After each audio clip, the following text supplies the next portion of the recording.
Okay, another question is decreasing playing with saliva. Function is probably attention. This student plays with his saliva, takes it out of his mouth, rolls in his hands. Just as an aside, I used to have a student who did that and would play with it, but not only play with it, but clap, and it would go everywhere. It was so gross. But it was what it was. It was also attention because watch this.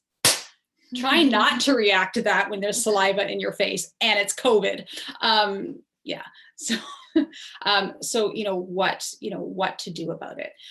First of all, I love how you were able to address the function, right away that it's attention. Sometimes it could be self-stim, it could be, like automatic reinforcement, it could be escape from something, etc. But let's go with the function is attention.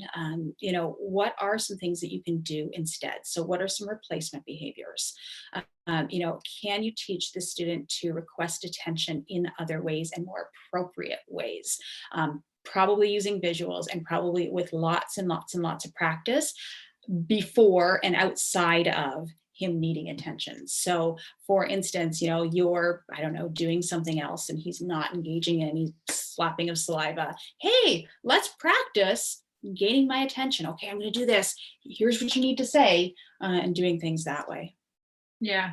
And then thinking about if there was a different function, like it could be sensory, it could be a combination of sensory and attention, then thinking about what you can replace it with. So maybe you can put, fill a little Ziploc bag with something that like feels, watery or gooey or something and redirect them to that in a sensory way.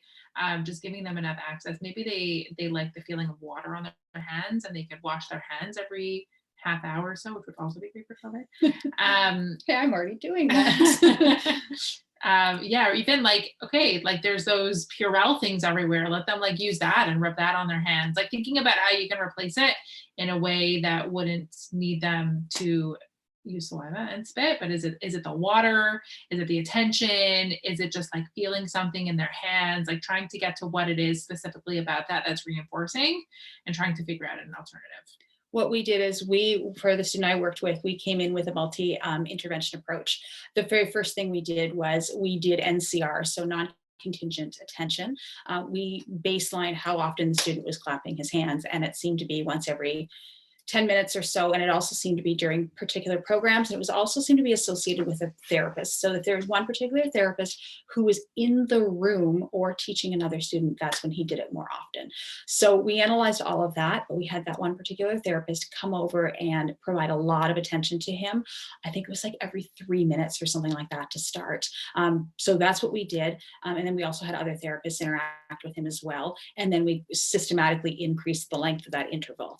The other thing that we had him do is he actually worked for spraying the windows and wiping the windows down, because he also liked, so there had to be some type of automatic reinforcement too, but he also really liked watching the droplets on the window and having it drip down. So we taught him how to use Windex, or maybe it was just water, I can't remember.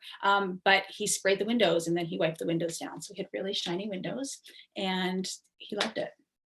Wasn't a quick fix. It took a few months to do this, but it worked. We have clean windows. We have clean windows. He's got a job in the future, right? Win-win.